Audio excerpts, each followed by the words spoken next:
La patrie d'Ulysse est aujourd'hui confrontée à un grave problème de pollution marine. Pour la deuxième année consécutive, les ONG Healthy Seas et Ghost Diving ont entrepris de nettoyer les fonds marins autour de l'île d'Ithaque, en Grèce. Il y a 10 ans, 2 fermes piscicoles ont fermé après avoir fonctionné pendant près de 2 décennies. Leurs propriétaires sont partis en laissant leurs filets en plastique et leur matériel, un véritable désastre écologique. Ici, nous sommes confrontés à quelque chose que nous n'avons jamais vu, un crime environnemental tragique et choquant. Jusqu'à présent, nous étions concentrés sur des filets fantômes, des filets de pêche perdus accidentellement ou abandonnés et qui continuent à capturer la vie marine après avoir été perdus. Mais là, nous faisons face au phénomène de fermes fantômes, des installations agricoles entières qui sont abandonnées. L'ONG Healthy Seas a décidé d'agir après avoir été informée par des habitants. L'équipe est composée de 12 plongeurs bénévoles originaires des Pays-Bas, du Royaume-Uni, de Grèce, du Liban et de Hongrie.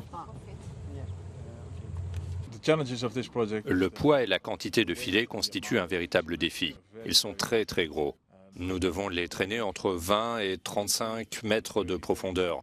Le levage en lui-même n'est pas dangereux, mais c'est un travail d'équipe car le filet est énorme.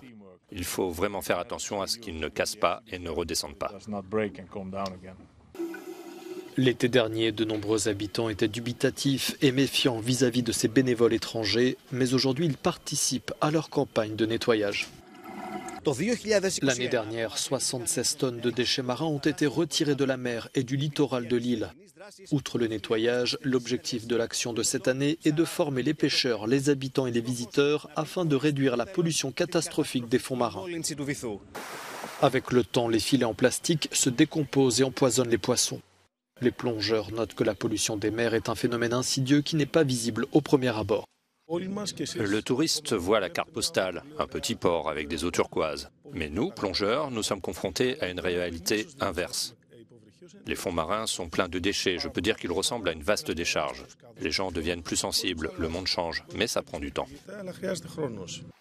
Les filets récupérés sont transportés au port d'Ithaque et stockés dans des conteneurs avant d'être transformés en nylon recyclable de première qualité, un nylon utilisé par des créateurs de mode. Après Ithaque, les plongeurs se rendront en Espagne et en Croatie.